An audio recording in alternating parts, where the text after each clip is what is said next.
and welcome back to Friday Reads, where we help you find your next read. I'm Jill. And I'm Julie, and today we are talking about books with animal-themed, animal characters. We are doing Tales and Tales for the summer reading program, so we thought it would be fun to pick some adult books that have animals as characters.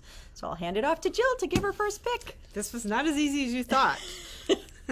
So my first pick is Wesley the Owl, the remarkable love story of an owl and his girl, by Stacey O'Brien. This is a nonfiction book, so it's true. It actually happened. On Valentine's Day 1985, biologist Stacey O'Brien first met a 40-year-old baby barn owl, a fateful encounter that would turn into an astonishing 19-year saga. With nerve damage in one wing, the owlet's ability to fly was forever compromised, and he had no hope of surviving on his own in the wild. O'Brien, a young assistant in the owl laboratory at Caltech, was immediately smitten, promising to care for the helpless owlet and give him a permanent home. Wesley the Owl is a funny, poignant story of their dramatic 2 decades together. With both a tender heart and a scientist's eye, O'Brien studied Wesley's strange habits intensely and firsthand and provided a mice-only diet that required her to buy rodents in bulk. 28,000 over the lifetime of the owl. As Wesley grew, she snapped photos of him at every stage, like any proud parent, recording his life from a helpless ball of fuzz to a playful, clumsy adolescent to a gorgeous golden white macho adult owl with a heart-shaped face and an outsized personality that belied his 18-inch stature. Stacey and Wesley's bond deepened as she discovered Wesley's individual personality, subtle emotions, and playful nature that could also turn fiercely loyal and protective, though she could have done without Wesley's driving away her would-be human suitors.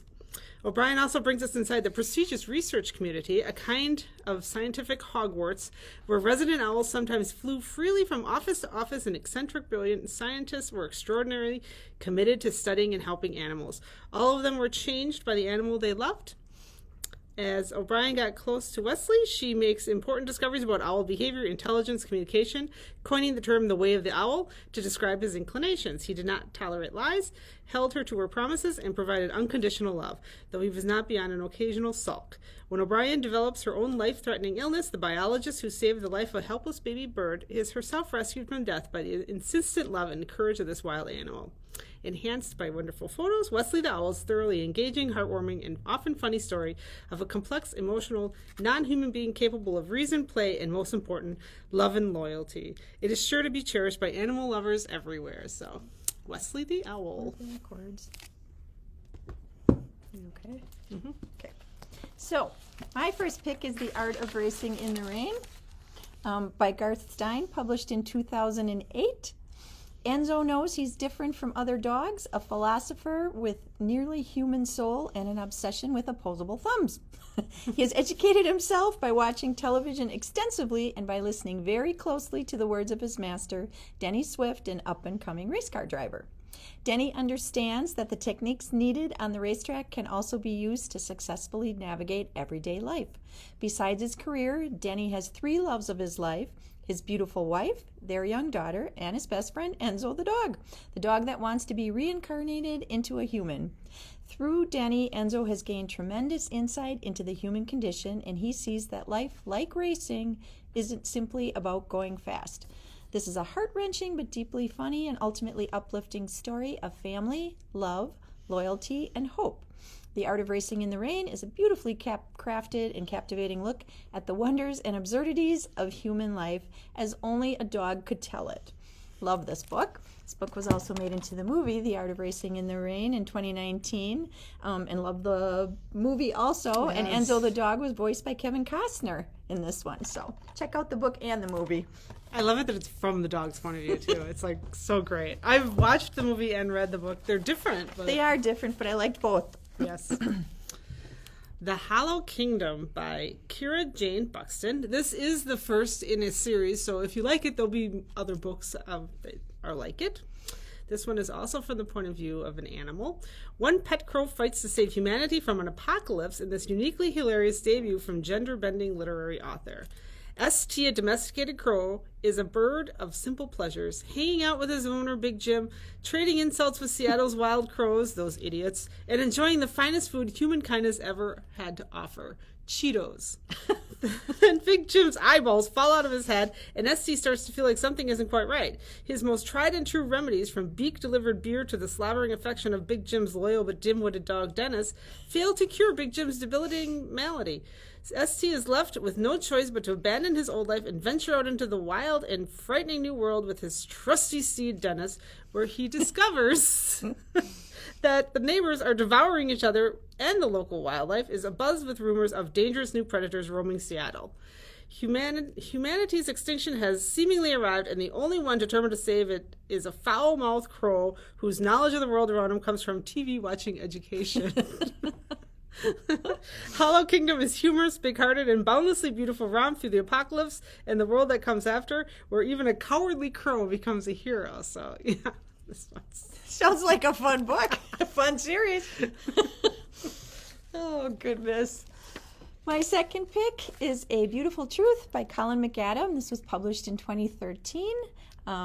At times this story is brutal, at other times it's deeply moving. It's about the simple truths that transcend species, the meaning of family, the lure of belonging, and the capacity for survival. One nice thing about this book is a portion of the book's proceeds benefits Save the Chimps, the world's largest chimpanzee sanctuary. So Louis, a chimp raised by a well-meaning and compassionate human couple who cannot conceive a baby of their own, is forever set apart. He's not human, but with his peculiar upbringing, he is no longer like other chimps. One tragic night, Louis' two natures collide, and their unique family is forever changed. At the Gerdish Institute in Florida, a group of chimps has been studied for decades. The work at Gerdish has proved that chimps have memories and solve problems, that they can learn language and need friends, and that they build complex cultures. They are political, altruistic, get angry, and forgive. When Louis is moved to the Institute, he is forced to try to find a place in that world. This story is an epic and heartfelt story about parenthood, friendship, loneliness, fear, and conflict, about the things we hold sacred as humans and how much we have in common with our animal relatives. So this is sort of an animal. This is The Bees by Laline Paul. It's Handmaid's Tale meets The Hunger Games in this brilliantly imagined debut. Yes. Yeah. Born in the lowest class of her society, Flora 717 is a sanitation bee, only fit to clean her orchard hive. Living to accept, obey, and serve, she is prepared to sacrifice everything for her beloved holy mother, the queen. Yet Flora has talents that are not typical of her kin, and while mutant bees are usually instantly destroyed, Flora is reassigned to feed the newborns. Before becoming a forager, collecting pollen on the wing, then she finds her way into the queen's inner sanctum, where she discovers secrets both sublime and ominous. Enemies roam everywhere, from the fearsome fertility pleas to the high priestesses who jealously guard the hive mind. But Flora cannot help but break the most sacred law of all, and her instinct is to serve is overshadowed by a desire as overwhelming as it is forbidden. Author Laline Paul's chillingly yet ultimately triumphant novel creates a luminous world, both alien and uncannily familiar. Thrilling and imaginative, The Bees is the story of a heroine who changes her destiny and her world. So if you want to know, like, see inside how bees work, Sounds like an interesting pick.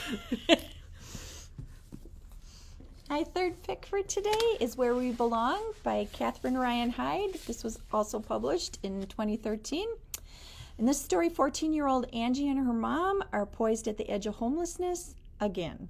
The problem is her little sister, Sophie. Sophie has an autism-like disorder and a tendency to shriek. No matter where they live, home never seems to last long.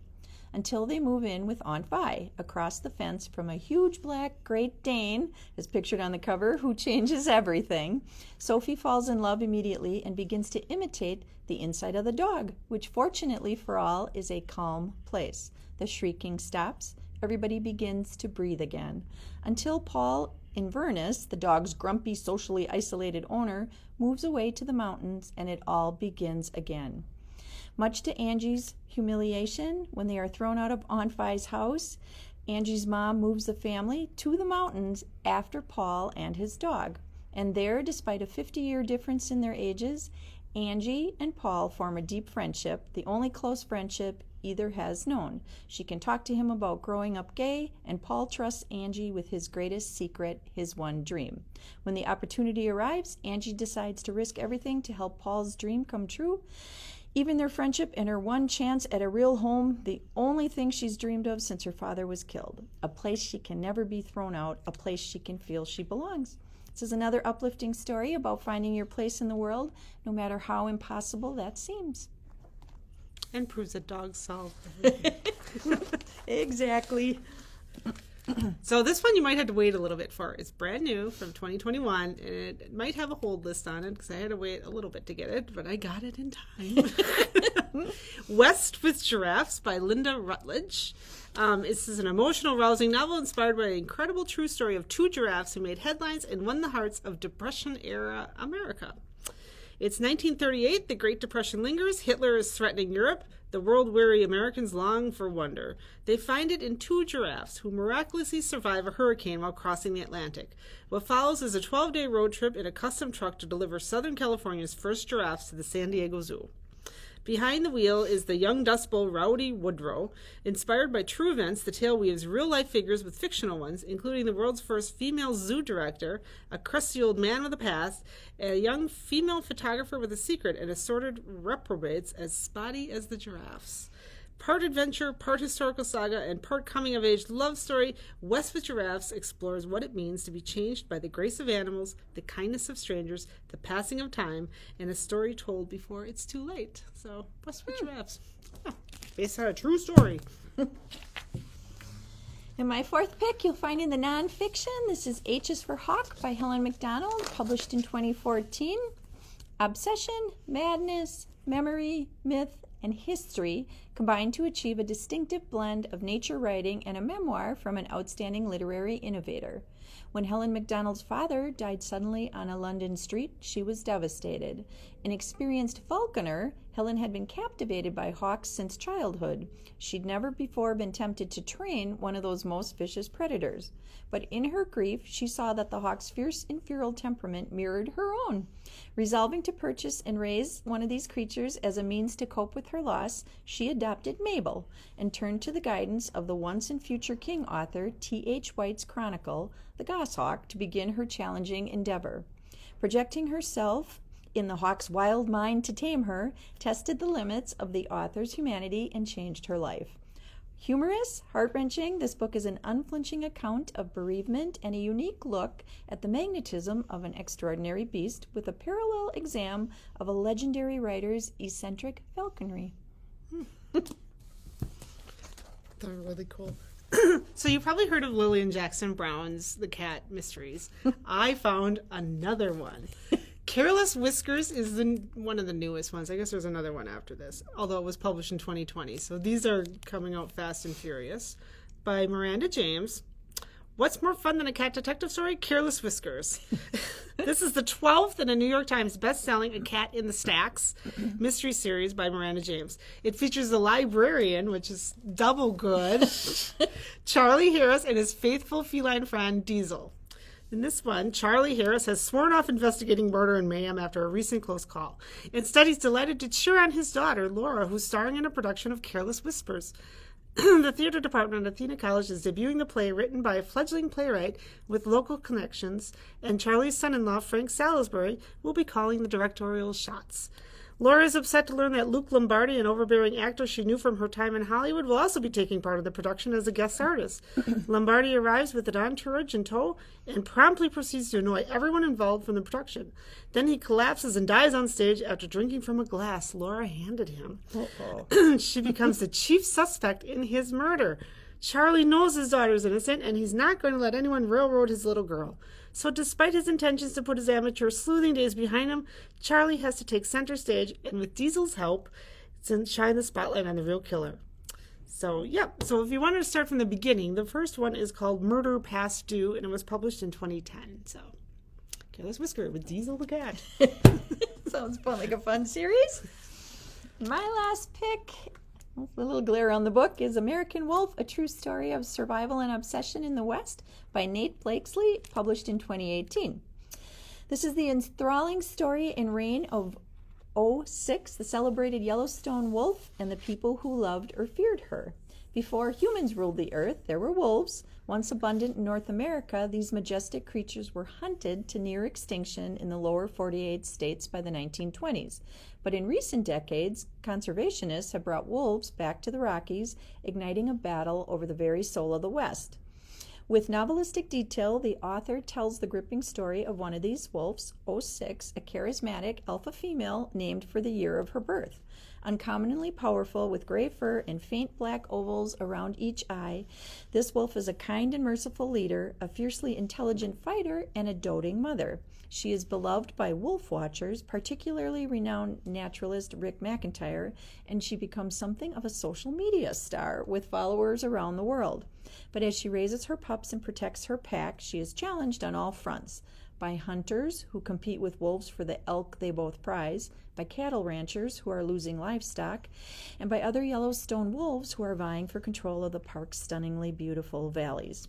These forces all collide in American Wolf. This is in our nonfiction section, a riveting multi-generational saga of hardship and triumph that tells a larger story about the ongoing cultural clash in the West between those fighting for the vanishing way of life and those committed to restoring one of the country's most iconic landscapes.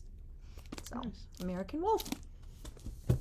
Well, thanks for joining us, and don't forget to like and share this video so others can see our wonderful recommendations. Thank you for watching. Next week we go back to nonfiction, and we'll be in the 500 series. We're skipping the 400s. 400s are kind of like English books, so we're going to move on to nonfiction in the 500s. Stop in and see us. We're in the second week of Tales and Tales. It's been a fun summer. Thanks for watching. Bye. Bye.